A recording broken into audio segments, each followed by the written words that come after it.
Hi friends, welcome to చేసోన్ updates. Friends, రాష్ట్ర వ్యాప్తంగా ఏపీ ప్రభుత్వం మహిళలకు ఒక చక్కటి గుడ్ న్యూస్ అయితే చెప్పింది. ఫ్రెండ్స్, మరి ఒకసారి మన దాని గురించి వీడియోలు తెలుసుకుందాం. ఫ్రెండ్స్, తెలుసుకునే ముందు మీరు కనుక మన ఛానల్ ఫస్ట్ టైం చూస్తే కనుక ఫ్రెండ్స్ మన ఛానల్ లైక్ చేయండి. ఫ్రెండ్స్, సబ్స్క్రైబ్ అయ్యి ఫ్రెండ్స్. ఇక టాపిక్లోకి వెళ్ళిపోదాం. మహిళల ఉచిత బస్ ప్రయాణంపై నేడు చంద్రబాబు కీలక సమీక్ష అంటూ ఒక అప్డేట్ వచ్చింది. ఫ్రెండ్స్, ఒకసారి మన దాని గురించి వీడియోలు తెలుసుకుందాం.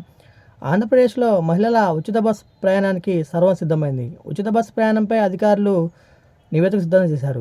ఈ నివేదికలో కీలక సూచనలు కూడా చేశారు. ఆర్టీసీ బస్సుల్లో మహిళలకు ఉచిత ప్రయాణం అమలు చేస్తే బస్సులో రద్దీ పెరుగుతుందని, దానికి అనుగుణంగా అదనంగా బస్సులు కొనాల్సి ఉంటుందని, ఖాళీలున్న డ్రైవర్ పోస్టుల భర్తీ చేయాలని అధికారులు నివేదిక సిద్ధం చేశారు. అన్నీ సమకూరాక ఈ పథకం అమలు చేస్తే బాగుంటుందని, లేకపోతే చాలని బస్సులతో ఇబ్బందులు పడతారని, ఎదురయ్యే అవకాశం ఉందని వారు పేర్కొంటున్నారు. గత ఎన్నికల్లో కూటమి ప్రధాన హామీల్లో ఒకటైన మహిళలకు ఉచిత బస్ ప్రయాణంపై సీఎం చంద్రబాబు నాయుడు కీలక సమీక్ష నిర్వహించనున్నారు.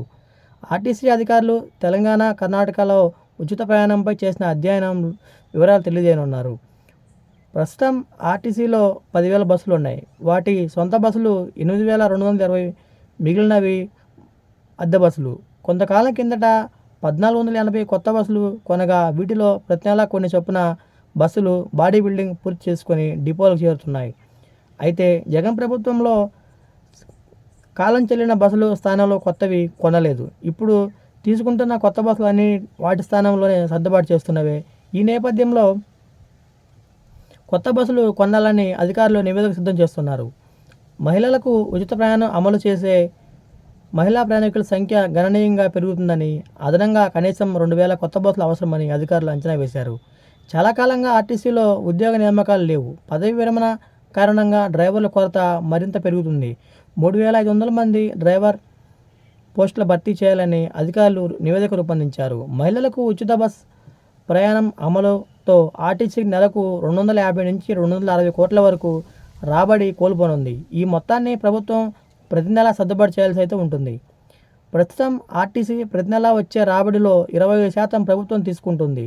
ఇకపై ఈ మొత్తాన్ని ప్రభుత్వం తీసుకోకూడదని, అలాగే మిగిలిన 125 నుంచి 135 కోట్లు అదనంగా ప్రభుత్వమే ఆర్టీసీకి తిరిగి చెల్లించాల్సి ఉంటుందని అధికారులు చెప్తున్నారు.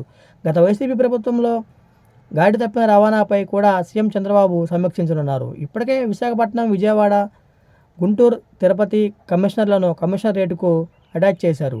కమిషనరేట్లో ఉండే పనుల్లోని వీరిని భాగస్వాములు చేశారు. వాహనాలకు ఫిట్నెస్ సర్టిఫికెట్లు జారీ ఆ సమయంలో అధికారులు చేతివాటం చూపకుండా ఆటోమేటిక్ టెస్టింగ్ కేంద్రాలు ఏర్పాటు చేస్తున్నారు.